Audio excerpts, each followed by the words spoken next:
प्रभु यीशु के सामर्थ्य नाम में आप सबको जय मसीह की। Praise the Lord. आइए आज के मनन के लिए हम प्रभु के वचन को निकाले। कुलुस्सी की किताब अध्याय 3 वचन 10 मेरे साथ निकालिएगा। यह इस प्रकार से लिखा है, और नए मनुष्यत्व को पहन लिया है, जो अपने सृजनहार के स्वरूप के अनुसार ज्ञान प्राप्त करने के लिए नया बनता जाता है। Praise the Lord, hallelujah. प्रभु के लोगों, परमेश्वर का वचन कहता है कि नए मनुष्यत्व को मैंने और आपने पहन लिया है, और ये समय के अनुसार धीरे धीरे परमेश्वर के ज्ञान को प्राप्त करने के लिए नया बन रहा है, और ये बढ़ता चला जा रहा है। Praise the Lord, hallelujah. जरा सोचिए, एक छोटे बच्चे के सामने अगर आप 2 का पहाड़ा पढ़ें, या नंबर या टेबल्स पढ़ें, या 5 की गिनती पढ़ें, या 10 का पहाड़ा पढ़ें, यदि कोई बच्चा 5वीं क्लास में है और अगर आप उससे कहें कि वो 20 का या 30 का या 35 का पहाड़ा पढ़े, 35 से कम 35, 35 दूनी 70, ऐसा, तो क्या वो उसके कैपेसिटी में आ जाएगा? उसकी समझ से बाहर है। पर उसे नंबर्स सिखाएंगे, 1 2 3 4 या 2 का पहाड़ा सिखा दें, वो आसानी से समझ सकता है। पर वही बच्चे को अगर आप प्रॉपर समय दें, थोड़ा और अवसर दें, 2 साल 4 साल 5 साल उसको समय दें, तो पक्का है 35 का पहाड़ा 40 का पहाड़ा वो पढ़ के बता देगा। वो तुरंत जवाब देगा। क्यों? जब आज आपको मुझको इतना अच्छा गणित का सवाल हमें हल करने आ जाता है, तो उनको क्यों नहीं आए? हम भी तो एक समय में छोटे थे, पर बढ़ते बढ़ते आज इतने बड़े हो गए हैं कि पहले जिस किताब को हम पढ़ते थे, आज उस किताब के टीचर हो गए हैं। एक स्कूल में जो प्रोफेसर है, जो टीचर है, उसको जाकर पूछिए। वो भी तो एक समय में बच्चा था, और उसने भी अनार, आम और इमली, ए और बी और सी उसने भी पढ़ा होगा, पर आज वो गुरु हो गया। आज वो बढ़ते बढ़ते उस स्तर पर आ गया। परमेश्वर का दास प्रेरित पौलुस पवित्र आत्मा में होकर इस बात को कहता है कि हमने मसीह को पहन लिया है, नए मनुष्यत्व को पहन लिया, अपने सृजनहार, यानी जिसने हमें सृजा, उसके स्वरूप के लिए हम तैयार हो रहे हैं। हालेलुया। और ये परिवर्तन एकाएक नहीं होता, समय लगता है। जब आप समय देते हैं, परमेश्वर का आत्मा आप में काम करता है। बहुत बार हम लोग हड़बड़ी करते हैं, चंगाई के लिए, आशीष के लिए, चमत्कारों के लिए, ब्लेसिंग के लिए। परमेश्वर के लोगों, ऐसा नहीं कि आपने गेहूं का दाना जमीन में डाला और तुरंत उग के आ जाएगा। नहीं, उसे समय चाहिए, उसे समय चाहिए। और जब आप उसे समय देंगे, उसे बढ़ने का अवसर देंगे, उसे बढ़ने का और भरपूर पोषण देंगे, याद रखिएगा वो बहुत फलेगा। हालेलुया। जरा सोचिए, हकला था, मूसा के विषय में अगर कहें, बोलने में भद्दा हकला है, पर जब उसने अपना जीवन परमेश्वर को दिया, वो हकला बोलने वाला, वो डरपोक व्यक्ति आज फ़िरौन के सामने खड़ा है और अपने लोगों के लिए चैलेंज कर रहा है, और उन 6 लाख लोगों से भी लाखों लोगों को उसने छुड़ा लिया। Praise the Lord, hallelujah. मूसा के जीवन को देखिए। पर कैसे हो गया ये? यीशु के साथ संगति। क्या आपको पता है प्रेरितों के काम, अगर आप 3रा अध्याय निकालेंगे, वहाँ पर पतरस अपने साथी के साथ प्रार्थना करने जा रहा था सुंदर नाम फाटक पर। वहाँ एक लंगड़ा है, जन्म का लंगड़ा, और अद्भुत रीति से वो लंगड़ा पतरस और उसके साथी के प्रार्थना के द्वारा चंगा कर दिया गया। वो 40 साल से ज़्यादा की उम्र था। जब लोगों ने, महायाजकों ने उनको पकड़ के लाया, उनको पीटने के लिए, उनको धमकाने के लिए, तब उन लोगों में से कुछ लोगों ने बोला कि ये तो साधारण लोग हैं, अनपढ़ लोग हैं, पर ये ऐसा कैसे कर सके? ये 40 साल के लंगड़े को कैसे उठा के खड़ा कर दिए? तो किसी ने कहा ये यीशु के साथ थे। हालेलुया। यीशु के साथ रहना। एक छोटे सा बच्चा है, कल्पना कीजिए, एक छोटा सा बच्चा पैदा हुआ, और मैं भारत, छत्तीसगढ़, रायपुर से हूँ। मान लीजिए आपने उस बच्चे को उड़ीसा भेज दिया। छत्तीसगढ़ का बच्चा, आपने उड़ीसा भेज दिया। एक बच्चा हुआ, आपने उसे मद्रास भेज दिया। एक बच्चा हुआ, आपने उसे बिहार भेज दिया, या किसी अन्य प्रदेश में जहाँ भाषाएं अलग हैं। बिना सिखाए, बिना बोले, बिना स्कूल, कॉलेज, यूनिवर्सिटी गए, वो बच्चा वहाँ की भाषा सीख जाता। वो अपनी मम्मी से उसी की भाषा में, उसी के लैंग्वेज में, जो उनका स्थानीय लोकल लैंग्वेज है, लोकल जो भाषा है, उस पर बात करेगा। क्यों? अमेरिका भेज दीजिए, बचपन से अंग्रेजी बोलना शुरू कर देगा। क्यों? संगति का प्रभाव। ये साधारण मछुआरे लोग हैं, पर यीशु के संगति ने उनके जीवन को परिवर्तित कर दिया, उनके स्वभाव को परिवर्तित कर दिया।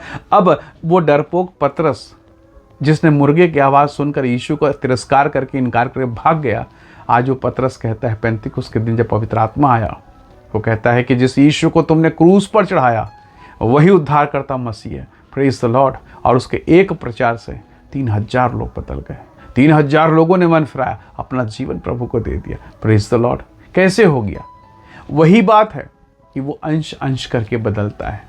3.5 साल यीशु की संगति, फिर अलगाव, फिर झुकाव, फिर पवित्र आत्मा में मानो भरा जाना, और अब महान परिवर्तन। Praise the Lord. और यही परमेश्वर की सामर्थ है, जो आपके और मेरे जीवन में कार्य करना चाहती है। साधारण मूसा असाधारण हो गया, विशेष हो गया, अद्भुत हो गया। ये परमेश्वर के लोग हैं।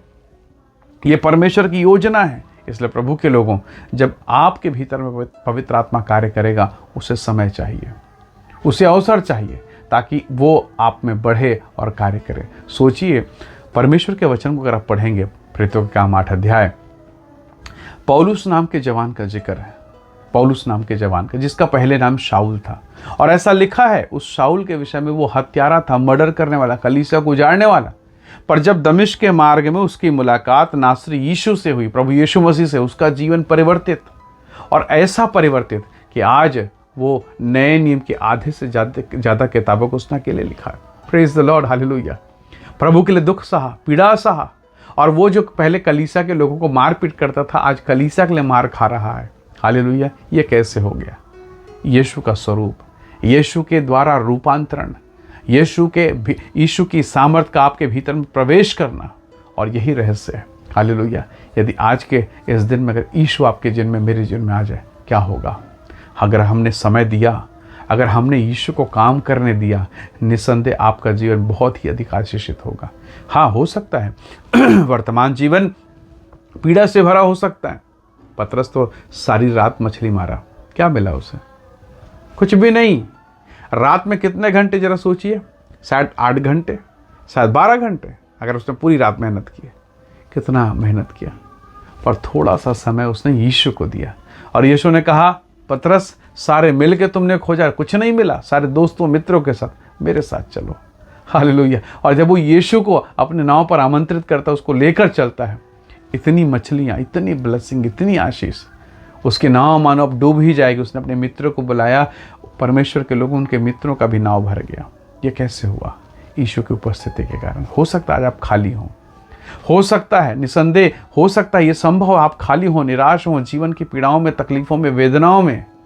कई बार आपको प्रार्थना करा करा के तकलीफ हो, कई बार खराब लगता है, मैं कितना और प्रार्थना कराऊं, कितना और दुआ कराऊं, कब तक, कब तक? परंतु परमेश्वर के लोगों, प्रार्थना ही जीवन। किसी गीतकार ने कहा, प्रार्थना ही जीवन, प्रार्थना ही जय। और जीने के लिए नियम यह है, जब आप प्रार्थना कराते हैं, बार बार प्रार्थना कराते हैं, जरा सोचिए तो सही, एलिय्याह जैसे प्रभु के पवित्र भक्त को, परमेश्वर के संत को 7 बार दुआ करना पड़ा, और तब अकाल कटा है, तब अकाल खत्म हुआ है। एक प्रार्थना में क्या पानी नहीं गिर सकता? गिर सकता, लेकिन क्यों 7 बार प्रार्थना? परमेश्वर के लोगों, प्रभु कई बार चाहता है कि हम प्रार्थना में जीवन बिताना शुरू करें। वो चाहे तो एक झटके में, एक सेकंड में वो कर सकता है, पर वो कुछ करता है, उसके पीछे उसकी योजना है। यदि आज आप खाली हैं, तो उसके पीछे एक बड़ी योजना है। यदि आप पीड़ा में है, उसके पीछे की योजना। बस प्रभु से कहिए, परमेश्वर मुझ पर दया कर, मुझे परिवर्तित कर, मेरा रूपांतरण कर, मेरे जीवन का परिवर्तन कर, और निसंदेह स्वर्ग का परमेश्वर आपके जीवन पर अपनी दया को प्रकट करेगा। आइए समय दुआ करें, अपने जीवन को परमेश्वर के हाथों में सौंपन, कहें, प्रभु मुझे भी परिवर्तित कर। जब पौलुस बदल सकता है, जब शाऊल पौलुस बन सकता है, आप और मैं क्यों नहीं? हालेलुया। जब हकला बोलने वाला, जो बोल नहीं सक रहा है, जो बोल नहीं पाता है, सोचिए तो सही, फिरौन के सामने खड़ा हुआ और हजारों लाखों लोगों को छुड़ा के लाता है। ये अयोग्य लोग थे जिन्हें परमेश्वर ने योग्य किया। मैं भी अयोग्य हूँ, शायद आप में से बहुत लोग अपने आप को महसूस करें, मैं भी अयोग्य हूँ। यदि हम सब ये महसूस करते कि प्रभु मैं अयोग्य हूँ, तू योग्य है, तो निसंदेह प्रभु सहायता करेगा। आइए दुआ करें। प्रेमी अनुग्रहकारी स्वर्गीय पिता, मेरे प्रिय भाई बहनों को मैं आपके हाथों में सौंपता हूँ। हमारी अयोग्यता में आपकी योग्यता सिद्ध होती है। पौलुस कहता है, प्रभु हमारी निर्बलता में आपकी सामर्थ्य सिद्ध होती है। होने दीजिए प्रभु, मेरे प्रिय भाई बहनों के जीवन को ब्लेस कर आशीष दे, और सारे अंधकार की सामर्थ्य से, रोग से, बीमारी से, दुर्बलता से, हताशा, निराशाओं से छुटकारा दें, चंगा करें, आशीष को प्रदान करें। स्वर्ग के पिता, आपके प्रेम और कृपा के लिए धन्यवाद करते हैं। सारी महिमा देते हुए विनती प्रभु यीशु के सामर्थ्य नाम से मांगते हैं, आमीन, आमीन। प्रभु आप सबको बहुत ऐसे आशीष दे। Praise the lord. जय मसीह।